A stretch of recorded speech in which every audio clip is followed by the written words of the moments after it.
ईमानदारी के साथ मेहनत किए। मजलिस के जितने भी चाहने वाले वर्कर्स है पूरे महाराष्ट्र के अंदर जो 44 सीट्स हम 44 सीट जो लड़ रहे हैं, इसके ऊपर कड़ी मेहनत पिछले कई दिनों से करते आए हैं।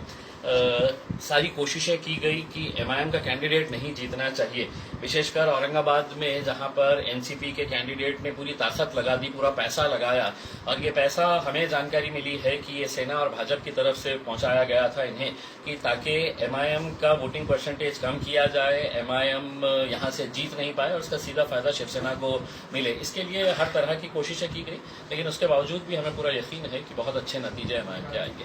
सर, दोपहर में भी कुछ एमआईएम के कार्यकर्ताओं के साथ कुछ नाराजगी? देखिए, कल रात से ही इस तरह की हरकतें की जा रही थी कि करोड़ों रुपया ये लेके आए थे और रात भर ये पैसों का खेल चलता रहा कि अलग अलग इलाकों के अंदर जाना, और वो इलाके जो हमारे अपने गढ़ है वहां पे जाकर बच्चों के अंदर पैसे बांटना और हमारा वोट किस तरह से बांटा जा सकता है, इसकी कोशिश। हम शुरुआत से ही कह रहे थे कि एनसीपी यहाँ पर जीतने के लिए नहीं खड़ी है, एमआईएम को हराने के लिए ये पूरी ताकत लगा रहे थे।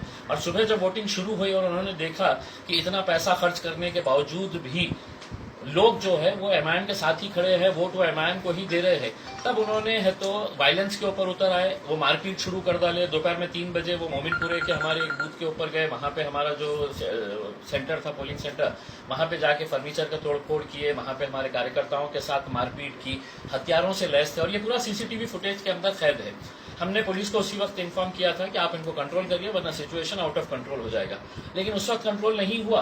तो बाद में वो लोग दूसरे इलाके में गए, वहां पर जाके हमारे कार्यकर्ताओं को मारपीट करना शुरू कर डाले। और हद उस वक्त तक हो गई जब वो हमारे कैंडिडेट के ऊपर भी हमला करने की कोशिश करे, तो हमने सोचा कि नहीं, अब ये बहुत ज्यादा हो गया है। तो जब मैं उनको समझाने के लिए गया तो दोबारा हमारे ऊपर फिर हमला करने की कोशिश किए, लेकिन वहां पर पुलिस मौजूद थी और पुलिस ने वहां पे लाठीचार्ज कर दिया। आगे की क्या भूमिका देखिए, है? हमने पुलिस वालों को समय दिया है कि अगर इस तरह का गुंडा राज अगर चलते रहेगा और आप अगर कार्रवाई नहीं करेंगे तो हम तो खामोश बैठने वाले नहीं है, क्योंकि अगर इतना क्लियर सीसीटीवी फुटेज में होने के बावजूद भी अगर पुलिस कार्रवाई नहीं कर रही है, एक्शन नहीं ले रही है, तो हमको ऐसा लग रहा है या तो सत्ताधारी पक्ष ने बोल रखा है कि इनको खुली छूट दे डालो, ये पूरी गुंडागर्दी करते रहेंगे और एमआईएम को हरवाने के लिए इनको जो जो मदद कर सकते हैं वो करने की। लेकिन हमने पुलिस वालों को समय दिया है, इतना समय तक अगर इनके ऊपर कार्रवाई नहीं होती है तो फिर आगे की जो भी कार्रवाई होगी हम हमारे वर्कर्स के साथ बैठ के तय करेंगे। सर, सोशल मीडिया पर बताया जा रहा है कि आप पर भी हमला हुआ। इम्तियाज जलील के ऊपर हमला करने की इनकी औकात नहीं है, इनकी ताकत नहीं है, और ये ख्वाब में भी नहीं सोचना कि इम्तियाज जलील के ऊपर औरंगाबाद में ये हल्ला कर सकते हैं करके उसमें। तो जो भी होगा उसके अंदर ये हमारे कुछ कार्यकर्ताओं को पकड़ रहे हैं, अकेले में लेके जा रहे हैं, उनकी पिटाई उटाई कर रहे हैं।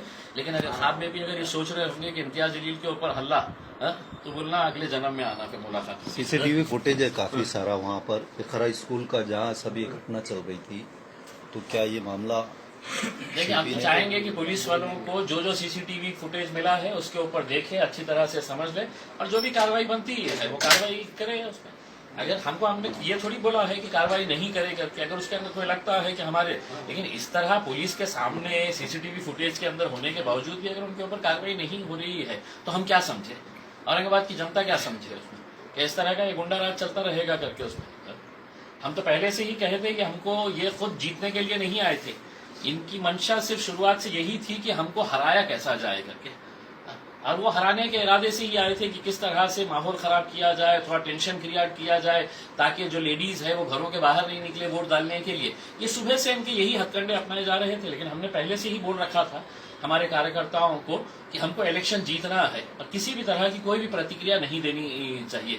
तो मैं तो शुक्र अदा करता हूं हमारे पूरे कार्यकर्ताओं के, उन्होंने इतना संयम बरता और संयम बरतने की वजह से आज इतने अच्छे माहौल के अंदर हुआ। लेकिन ये जो कार्रवाई इन लोगों ने किए है, गुंडागर्दी लोगों ने किए है, कहीं ना कहीं इनके ऊपर रोक लगनी चाहिए, हमारी मांग है। आप वहाँ गए, उसके बाद क्या